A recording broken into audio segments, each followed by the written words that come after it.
Hey everyone, Brett from Propkeepr here, just doing another video in our line of content. Today we're going to talk about a few things you should do and expect when closing on a rental property. I actually recently just closed on a duplex 2 weeks ago and kind of have a little short checklist of things to think about that are very different from when you close on a home for yourself that you're moving into. There's some things that carry over between both. You're going to want to make sure you do inspections and know what you're getting into, those types of things. But today we're going to talk about a few specifics when closing on a rental property, and specifically a rental property that is currently rented.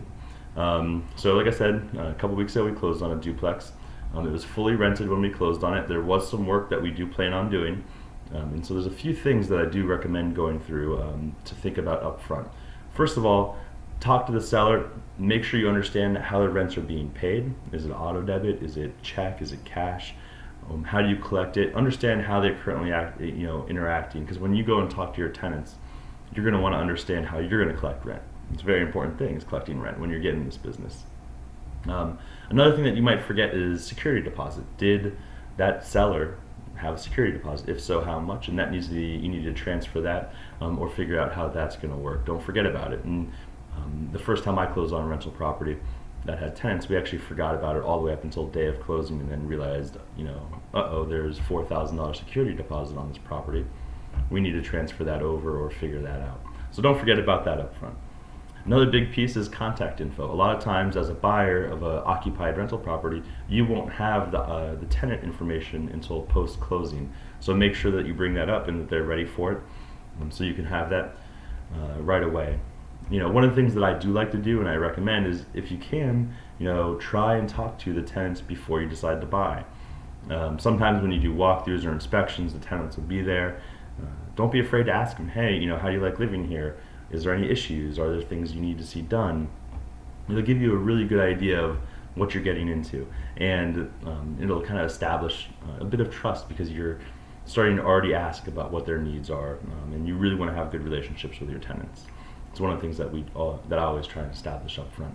So, don't be afraid to ask. Nobody knows better about the house than the people that are currently living there. Excuse me. Once you close, you should call and contact your tenants immediately. So get in touch with them, get out there and meet them face to face. Ask them again if there's any issues that they want taken care of right away. It's a great way to establish that trust right away, is to go in, be a good landlord, take care of those small things that have just been, bugging them for quite some time. So get in there and make those issues go away for them, and meet them face to face. At that time, schedule what your payment cycle is going to look like. If you close on the 15th, they're not paying another rent payment until the 1st of the following month. So make sure you understand how you're going to collect that, or how that's going to look, what your terms are. Do you pay on the 1st, 2nd, 3rd? How lenient are you? And establish that up front so everybody understands what to expect moving forward. Setting those expectations can go a long way, and always be upfront and honest of what you want and what you want done. Kind of the last thing that you should try and do, that I always try and do, is I always try and get them to sign a new lease in my company's name. So get them to sign a lease, and the exact same terms that they currently have in your name. It's just better to do and have your paperwork, as long as they don't mind doing it. The lease that they signed does move to you legally in most cases, but I would try and get them to sign a new lease that makes the old one obsolete, and so you have that in your own name and on your paperwork that you're comfortable with. It's also a great time to talk about, hey, how much longer do you want to stay here? Do you want to renew? It gives you an opportunity to ask them about extending the lease if they're good tenants. Why not try and get them to stay longer? So that's it. Just a few tips on what to do when closing on a rental property that is occupied.